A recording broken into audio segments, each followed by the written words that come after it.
पर्यावरण संरक्षण अधिनियम जिसको बोलते हैं, वो अपन स्टॉकहोम कॉन्फ्रेंस का हम साल से पढ़ते आ रहे हैं। स्टॉकहोम कॉन्फ्रेंस 1970 जो कैसे हुई। आवाज नहीं आ रही क्या बच्चों? नहीं सर, मेरे पास नहीं आ रही आपकी आवाज। आवाज आ रही है सर, पर स्लो आ रही है। अच्छा, स्लो आ रही है। आज से कुछ बजने की जैसे। बेटा बजने का तो हो सकता है, कुछ साउंड एरो वैसा हो नहीं रहा कुछ भी रूम में ऐसा। चलो सर, अभी ठीक आ रही है आपकी आवाज। ठीक है, तो स्टॉकहोम कॉन्फ्रेंस 1972 उसके बारे में पढ़ेंगे। National action plan on climate change NAPCC, इससे भी क्वेश्चन आता है। Montreal protocol ozone layer depletion से संबंधित जो उससे भी रिलेटेड क्वेश्चन आता है। रियो समिट कब हुआ, क्यों हुआ, कैसे हुआ, उससे रिलेटेड आता है आपका क्वेश्चन। एजेंडा 21 क्या है, ये भी हमारे लिए पता होना चाहिए। रूल्स का ही पार्ट है, एनवायरमेंटल रूल्स रेगुलेशन का। Convention on ecological diversity, United Nations framework convention on climate change UNFCCC 1992। International solar alliance से क्वेश्चन 2 बार आया है अभी लास्ट 23 में 24 में। इंटरनेशनल सोलर अलायंस क्या है? अंतरराष्ट्रीय सोलर समझौता एक बहुत सारे कंट्रीज के बीच में हुआ और हमारी इंडिया ने होस्ट किया था, उसके बारे में हम डिटेल में पढ़ेंगे। क्योटो प्रोटोकॉल से रिलेटेड भी क्वेश्चंस आते हैं तो वो हम डिटेल में पढ़ेंगे। पेरिस एग्रीमेंट क्या है? सबसे पहले जान लेते हैं कि एनवायरमेंटल लेजिस्लेशन है क्या। बेसिकली एनवायरमेंट प्रोटेक्ट करने के लिए, एनवायरमेंट कंजर्व करने के लिए बहुत सारे रूल्स रेगुलेशन बनाए गए, जिसकी शुरुआत जो हुई थी वर्ल्ड एनवायरमेंट डे, जो विश्व पर्यावरण दिवस मनाते हैं हम, तो एक UN में कॉन्फ्रेंस हुई ह्यूमन एनवायरमेंट स्टॉकहोम, जो जगह स्टॉकहोम कॉन्फ्रेंस से भी जिसको जाना जाता है, उसी के बाद में हम 5 जून के लिए विश्व पर्यावरण दिवस मनाते हैं। 1972 में एक एनवायरमेंट को प्रोटेक्ट करने के लिए, कंजर्व करने के लिए समिट हुआ यूनाइटेड नेशंस में। वो जगह जो थी स्टॉकहोम एक प्लेस है, वहां पर हुई। इसी वजह से उसको स्टॉकहोम कॉन्फ्रेंस के नाम से भी जानते हैं। और 5 जून का डे था, 5 जून 1972। तो इस वजह से आपको 5 जून के लिए विश्व पर्यावरण दिवस तभी से मनाते आए हैं हम।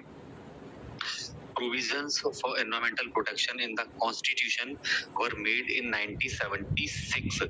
उसके बाद में भारत इकलौता ऐसा देश है जिसने अपने संविधान में भी एनवायरमेंट को प्रोटेक्ट करने के लिए, बचाने के लिए आर्टिकल 48A और आर्टिकल 51A, 2 आर्टिकल्स हैं जो हम बहुत सारी जो धाराएं, बहुत सारे उसमें जो हम आर्टिकल पढ़ते हैं संविधान में। तो आर्टिकल 48 और 51 एनवायरमेंट को प्रोटेक्ट करने के लिए जो फंडामेंटल ड्यूटीज हैं, जैसे हम अपने राइट्स की बात करते हैं कि हमारे अधिकार ये हैं, उसके अपोजिट हमारी कुछ कर्तव्य भी हैं, कुछ ड्यूटीज हैं, तो उनके लिए आर्टिकल 48 और 51A में जगह दी गई है कि हम हमारी जो ड्यूटियां हैं वो क्या क्या हैं। ठीक है ना?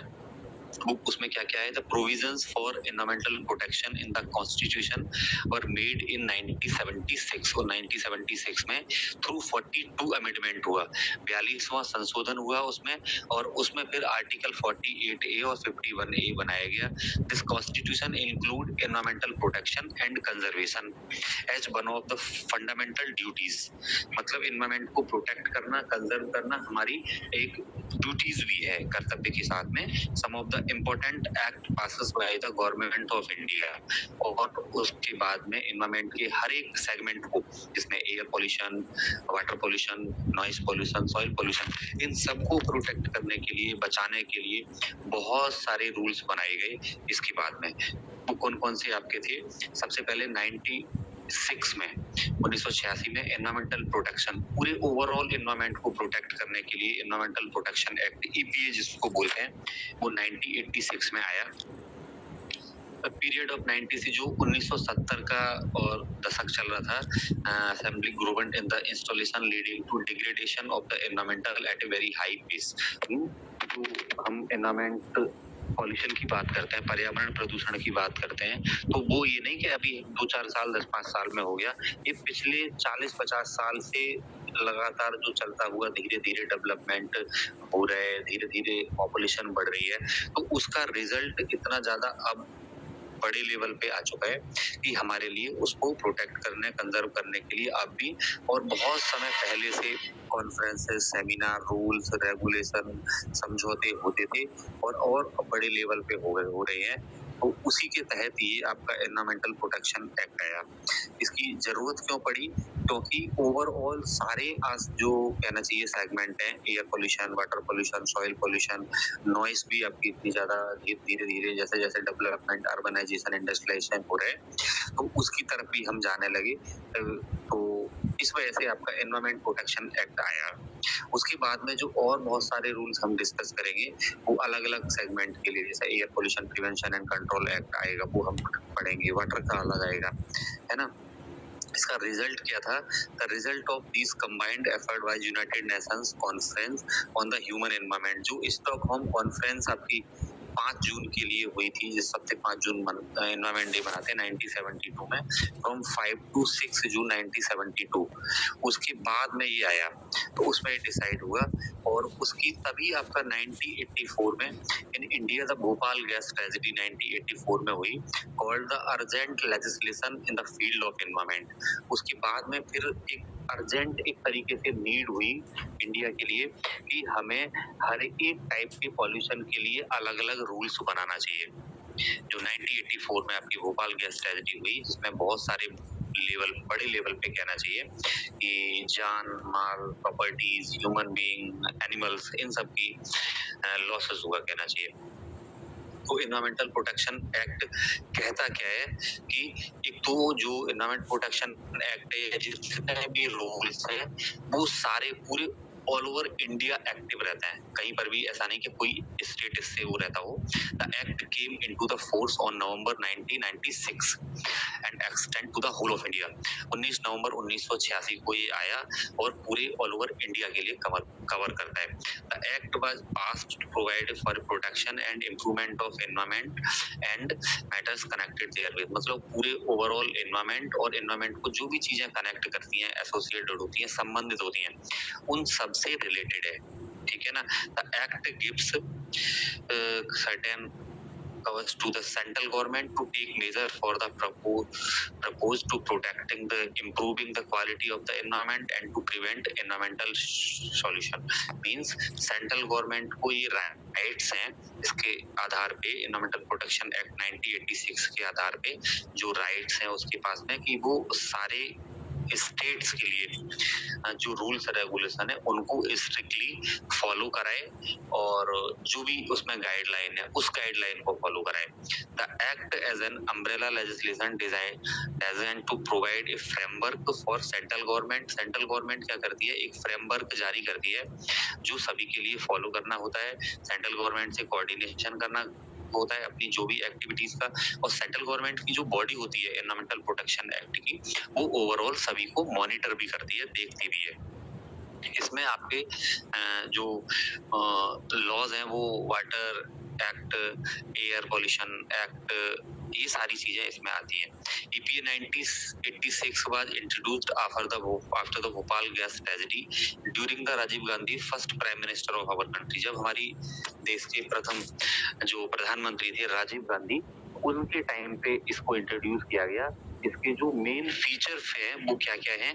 इसमें 4 चैप्टर्स हैं और 4 चैप्टर के अलावा 253 आर्टिकल्स हैं आपका कहना चाहिए, और 25 सेक्शंस हैं आपके।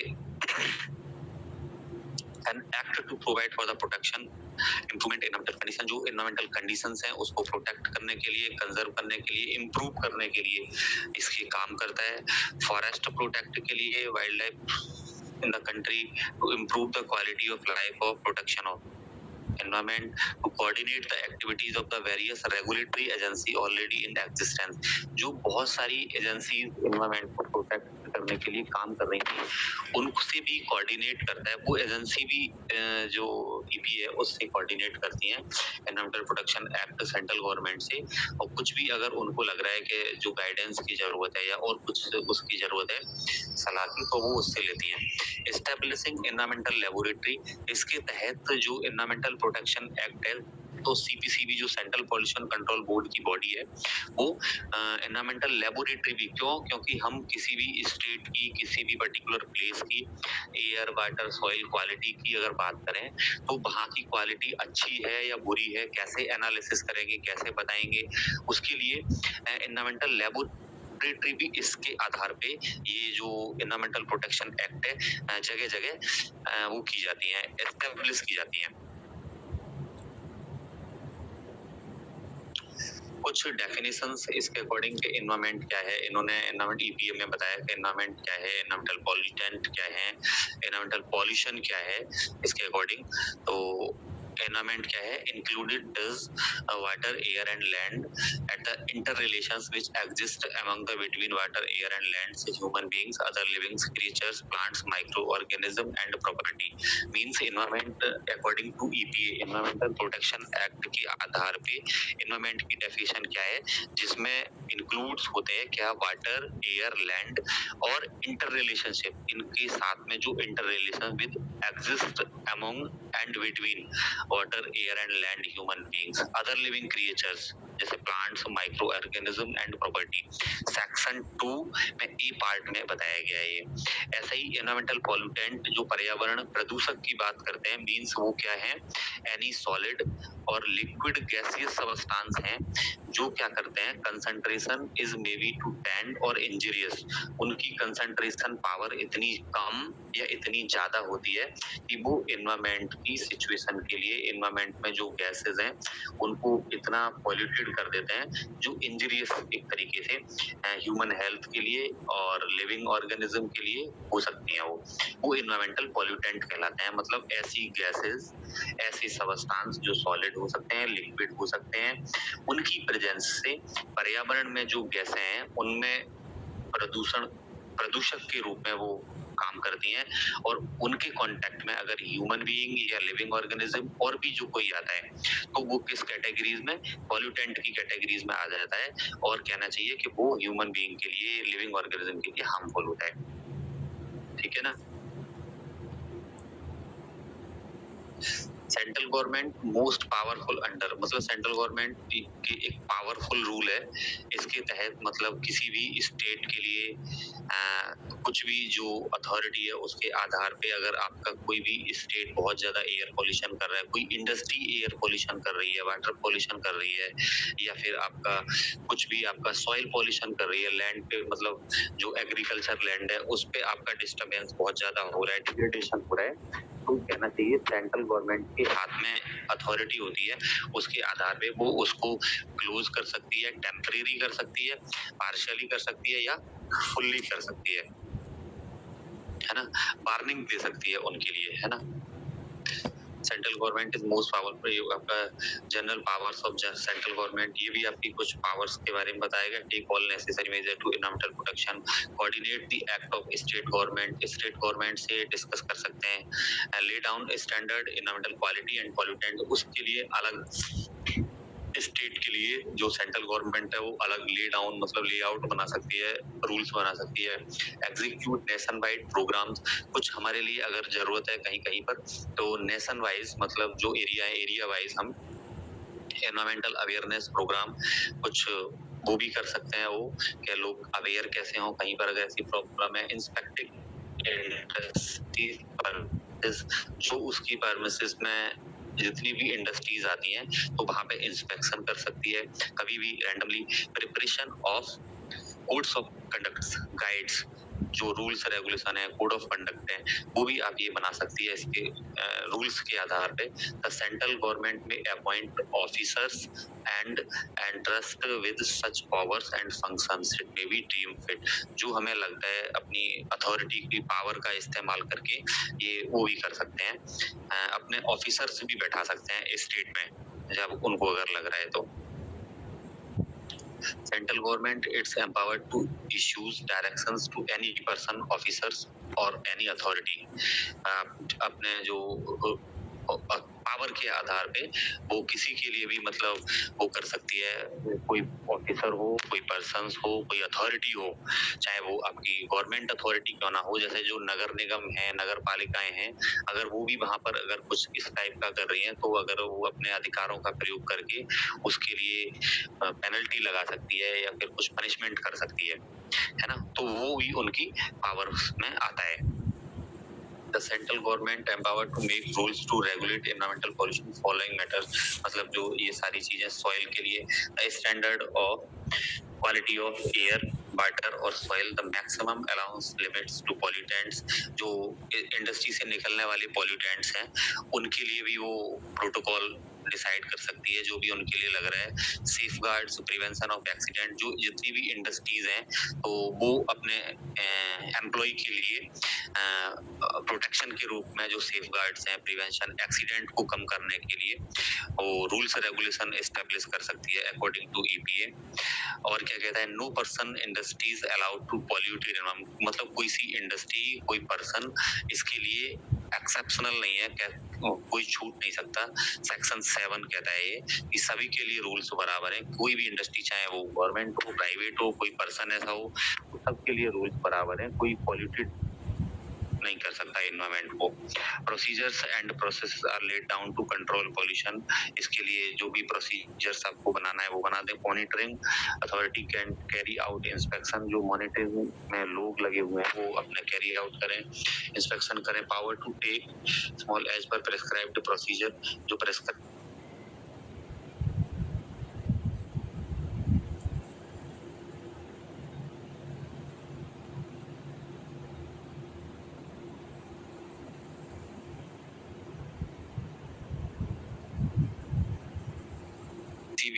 पर्टिकुलर लैब कहीं पर भी टेस्ट करा लें, जो उनकी लेबोरेटरी है वहां पर ही होंगे टेस्ट।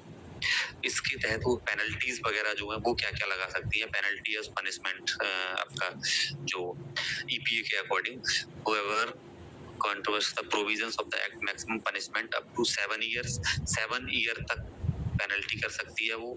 1 लाख से 5,000 पर डे कंटिन्यूड ऑफेंसेस ये लगा सकती है।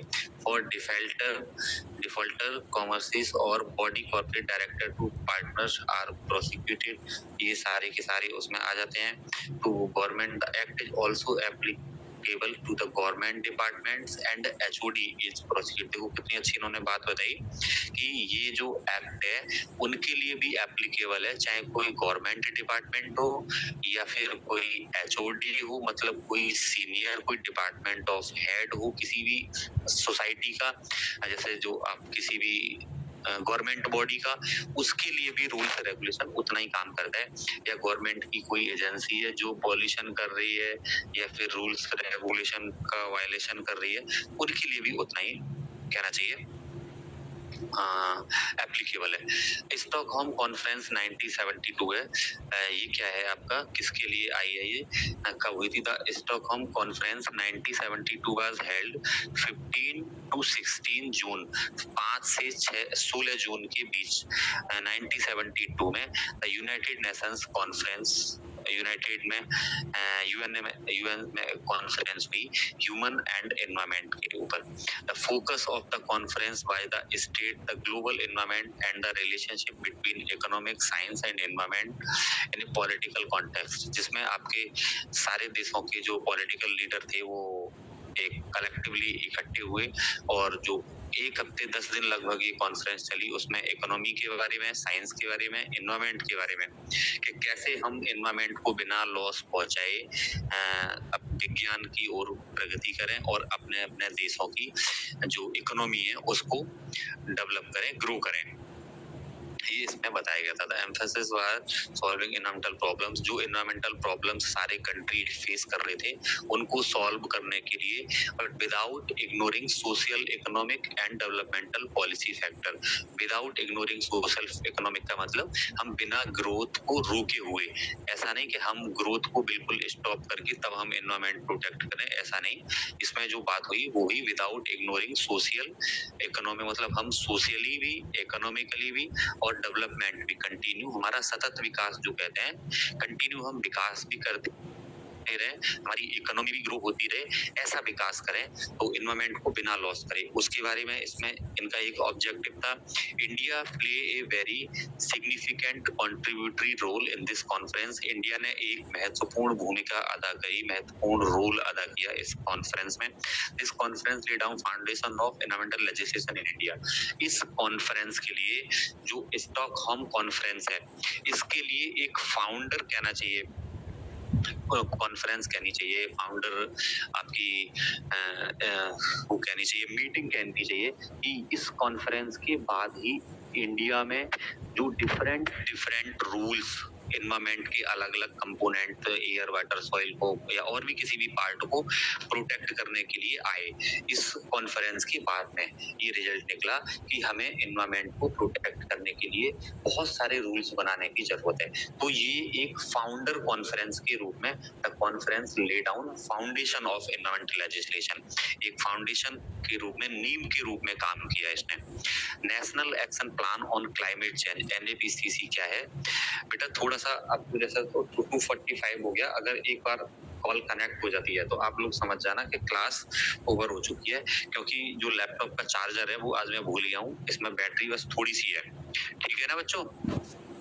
Okay sir. जी सर, ओके। अगर डिस्कनेक्ट होती है तो एनएपीसीसी क्या है? National action plan on climate change एक फ्रेमवर्क है, एक डॉक्यूमेंट कह सकते हैं, गवर्नमेंट ऑफ इंडिया की तरफ से बनाया गया। National action plan on climate change is policy framework develop by the government of India. Government of India ने एक क्लाइमेट चेंज के लिए, जो day by day climate change हो रहा है, उसके लिए एक प्रपोजल बनाया कि हम सब इस पे काम करेंगे क्लाइमेट चेंज के ऊपर। India like many other country recognise the severe consequence of climate change, जिसमें क्या है कि इस प्लान में कौन कौन सी चीजें शामिल की गई जिन पे एनएपीसीसी के तहत काम किया जाएगा। राइजिंग टेम्परेचर, जो तापमान डे बाई डे बढ़ रहा है, टेम्परेचर इंक्रीज हो रहा है, उसके ऊपर चेंजिंग वेदर पैटर्न्स, जो वेदर पैटर्न चेंज हो रहा है, इससे क्वेश्चन आया बेटा एनएपीसीसी से, ठीक है ना?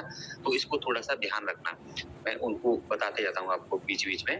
तो इसमें राइजिंग टेम्परेचर जो इंक्रीज हो रहा है, changing weather patterns, weather patterns का मतलब कि टाइम पे वर्षा नहीं होना, टाइम पे गर्मी नहीं पड़ना, टाइम पे आपकी बारिश नहीं हो, सर्दी नहीं पड़ना, तो वो वेदर शिफ्ट हो गई है, एक सीजन से दूसरी उसमें शिफ्ट हो गई है। तो चेंजिंग वेदर पैटर्न्स है। Increases frequency of extreme weather events. Extreme events weather का ये बहुत अच्छा एग्जांपल है। अभी पिछले हफ्ते बहुत बारिश हुई कंटिन्यू, जिससे बहुत सारे स्टेट जैसे पंजाब, आपका उत्तराखंड, ये पूरे के पूरे कहना चाहिए बहुत ज्यादा प्रभावित हुए, पूरे स्टेट में एक तबाही जैसी ला दी। तो एकदम से बहुत ज्यादा बारिश हो जाना या एकदम सूखा पड़ जाना, एक हफ्ते 2-3 दिन में ही इतनी बारिश हो जाना, तो एक्सट्रीम इवेंट्स कहना चाहिए उनके लिए। एंड पब्लिक हेल्थ के लिए ये जो डॉक्यूमेंट था एनएपीसीसी लॉन्च किया गया। कब लॉन्च किया गया? 30 जून 2008 के लिए प्राइम मिनिस्टर ऑफ इंडिया ने इसको लॉन्च किया। India NAPCC was launched in 30 June 2008 by the prime minister of India. ठीक है बच्चों? और इसमें एनएपीसीसी कंपोज्ड ऑफ 8 नेशनल मिशन, जो इसके जो मिशन थे, कहना चाहिए कि ऑब्जेक्टिव थे, मेन गोल जो कहते हैं, हमारे उद्देश्य क्या थे इसके? तो नेशनल सोलर मिशन भी इसमें जो शामिल था कि हम नेशनली सोलर अलायंस के लिए काम करेंगे, सोलर उसके प्रोडक्ट के लिए काम करेंगे। National mission on enhanced energy efficiency, अपनी एनर्जी की क्षमता को बढ़ाएंगे, एनर्जी प्रोडक्शन की। National mission on sustainable habitat या सस्टेनेबल डेवलपमेंट का मतलब है सतत कंटिन्यूअस प्रोसेस, चलते रहने वाली। किसी के हैबिटेट में डिस्टर्ब नहीं करेंगे, जैसे बहुत सारे एक्वेटिक जो जलीय पारितंत्र हैं या फॉरेस्ट पारितंत्र हैं, जो आपके वन हैं, उनको बिना हम डिस्टर्ब किए विकास करेंगे, सस्टेनेबल एक सतत विकास करेंगे। National water mission improve 20% water efficiency, जो वाटर एफिशिएंसी हमारी 20% तक चीजें हम उनको सुधारेंगे। National mission on sustaining the Himalayan ecosystem, जो हिमालय की स्थिति डे बाई डे, बहुत सारे प्रोजेक्ट हिमालयन रीजन में चल रहे हैं इसी वजह से, क्योंकि वहां पर डिस्टर्बेंस बढ़ रहा है बहुत ज्यादा, कहना चाहिए इकोसिस्टम पूरा का पूरा डिसबैलेंस हो रहा है ह्यूमन एक्टिविटीज की वजह से, टूरिस्ट एक्टिविटीज की वजह से। तो वो भी इसमें एनएपीसीसी में आपके नेशनल मिशन के रूप में था। National mission for a green India, India को एक ग्रीन इंडिया के रूप में हम डेवलप करने की बात इसमें करते हैं। National mission for sustainable agriculture, जो हम पुराना एग्रीकल्चर पैटर्न था उस पे काम करेंगे, वो अपनाएंगे। जो आजकल हम एग्रीकल्चर पैटर्न अपना रहे हैं, ये जो आपका केमिकल, पेस्टिसाइड्स, फर्टिलाइजर्स, इन सबको थोड़ा सा अवॉइड करेंगे। ये भी इसका एक टारगेट था। National mission on strategic knowledge for climate change, climate change के लिए स्ट्रेटेजी के तहत मतलब एक नई अनुसंधान कह सकते हैं, नई नॉलेज हो सकते हैं, नई कॉन्सेप्ट हो सकते हैं, उनके तहत भी ये काम करेंगे। तो 8 नेशनल मिशन जो थे एनएपीसीसी के ये थे। इंटरनेशनल नेशनल एग्रीमेंट्स हुए हैं, कुछ एफर्ट्स हुए हैं, उनके बारे में भी हम। हाँ बेटा, ये एक गोल एसडीजी में शामिल होंगे या फिर इसमें से कोई शामिल है? दोबारा बताओ क्या कह रहे हो? ये जो 8 गोल है तो इसमें से एसडीजी में आएंगे ये क्या? आएंगे बेटा, इससे आया है क्वेश्चन पहले एनएपीसीसी से ना, ये वाला क्वेश्चन आया है।